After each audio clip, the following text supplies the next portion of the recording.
Welcome to perhaps a 40-minute uninterrupted conversation on family matters, and we're talking about atheism versus religion.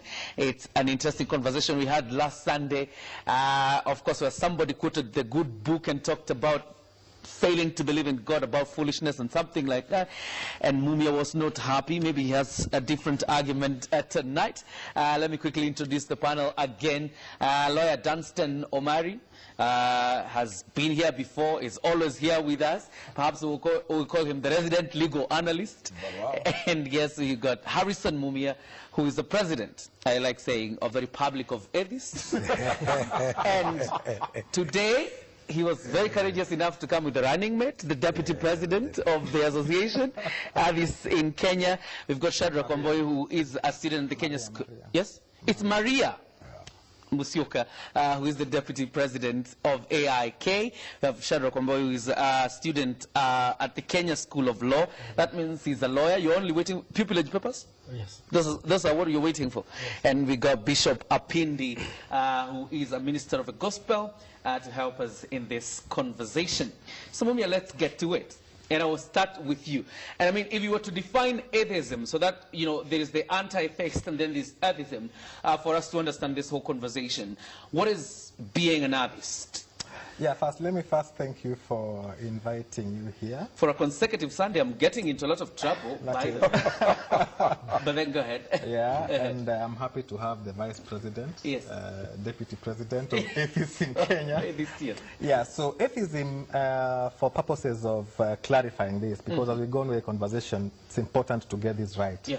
It's really a position. It is a position that you arrive at, that there are no deities, there are no gods, there's nothing supernatural that is running the world, there is there's no devil who is responsible for the bad things that happen to human beings. Yes. So what we are left with as atheists is ourselves and the natural world. Yeah.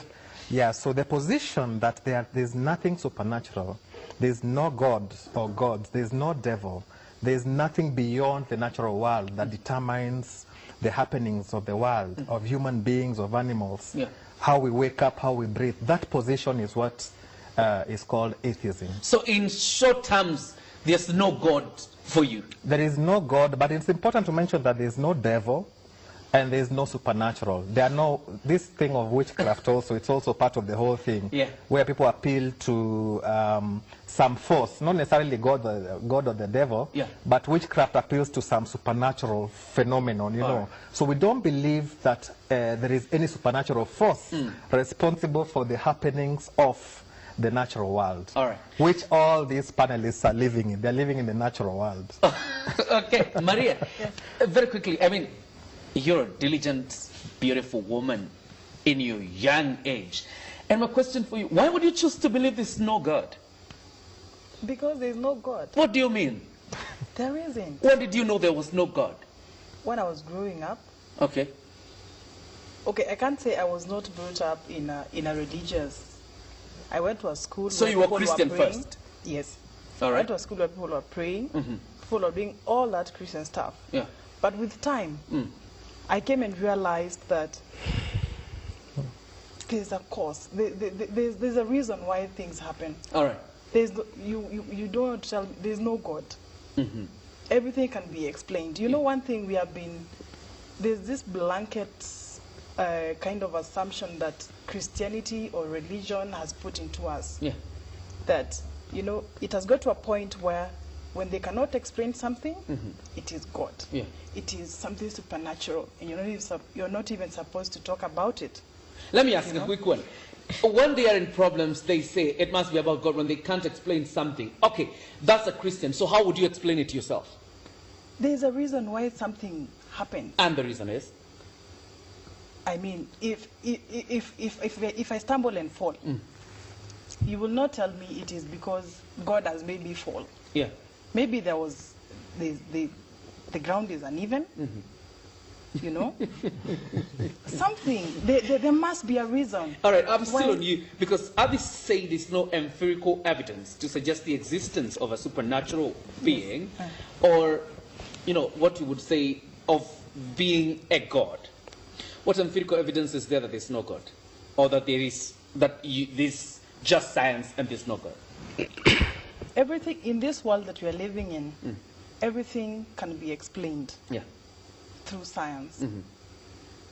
Be it gravity, be it can be explained. Okay. Yes. But God can't be explained. There is no God. Maybe because he says okay, I don't want to to be the one arguing religiously here, but Wakili, let's begin it on that point. You're a lawyer yourself, and perhaps from where you say, do you believe this God?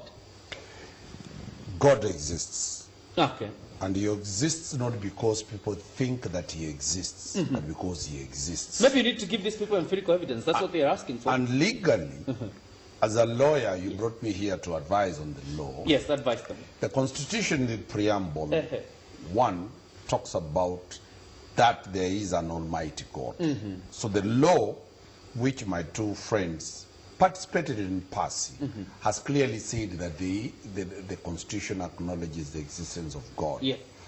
2, we move from the point of law that says that Kenya will not be led by a theocracy. It will be led under Article 8, but as a secular state. Yes. The secular law that will be made by man to govern man.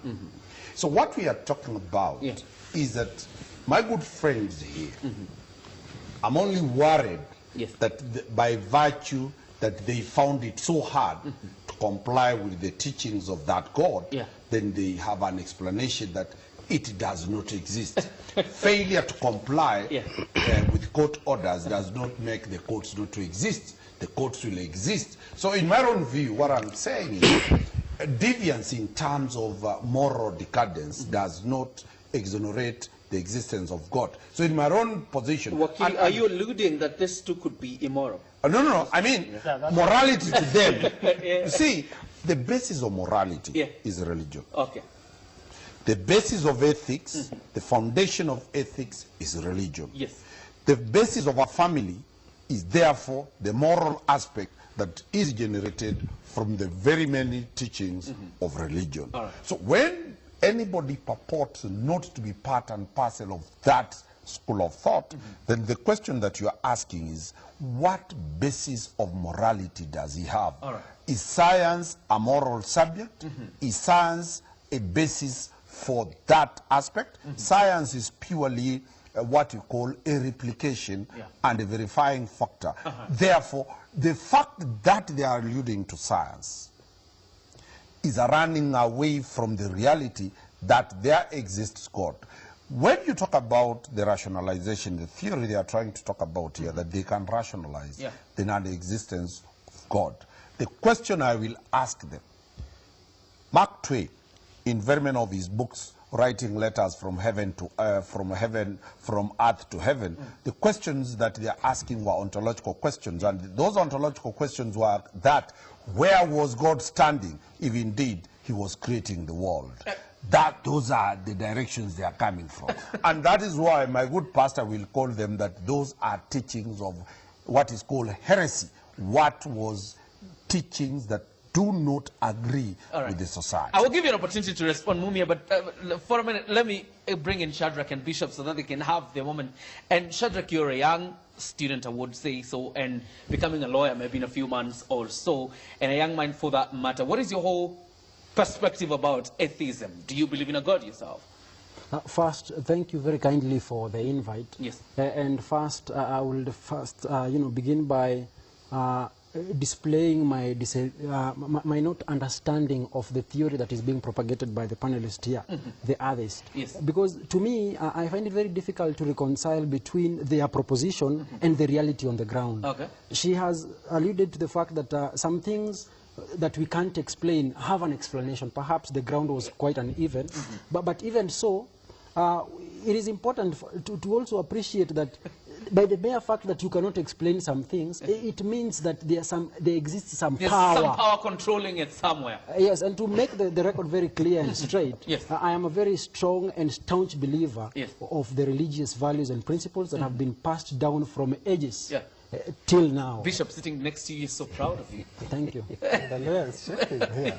Bishop, very quickly, your whole conversation on atheism, I know there's what the scriptures say about people who don't believe in God, but this God doctrine, this God existence over God, perhaps to them. Let me not make any mistake. Yes. Let me say I thank God tonight. Yes. That I am in this studio. Right. So that I may talk to this son and this daughter.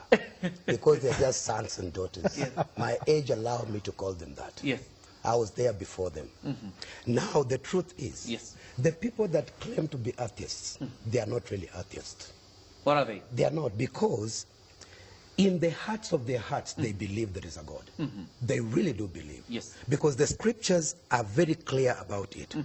Because what we may know of God is manifest in them. For God has shown it to them. There is no argument about that. But why would you read scriptures to them, scriptures they don't believe in? Even if they don't believe, I believe in the heart of their hearts. Yes. They believe there is a God. In the heart of your heart, you believe there's a God. In the heart of your heart. Let me just first start by saying that Bishop should not appeal to age. You know, there's this aspect where... let me say this. No, the fact that he is older, much older than me, and I respect his age, does not mean that he is right on the issue of God or even religion. And I need to really make that point, because for the many youth who are trying to think for themselves in this country, the many youth who are trying to rationalize this whole subject of religion and God, because it's a question which at one point everybody asks, nobody should come to them and threaten them, you know, saying that, you know, I know in your heart, saying, I know what in the deepest part of your heart that God exists. How do you know that, but Bishop? Harrison, Bishop, you have not come into my heart to know what is in my heart. Okay. You're not a magician. Let's try and get a pathway to your heart right now. And I'll ask from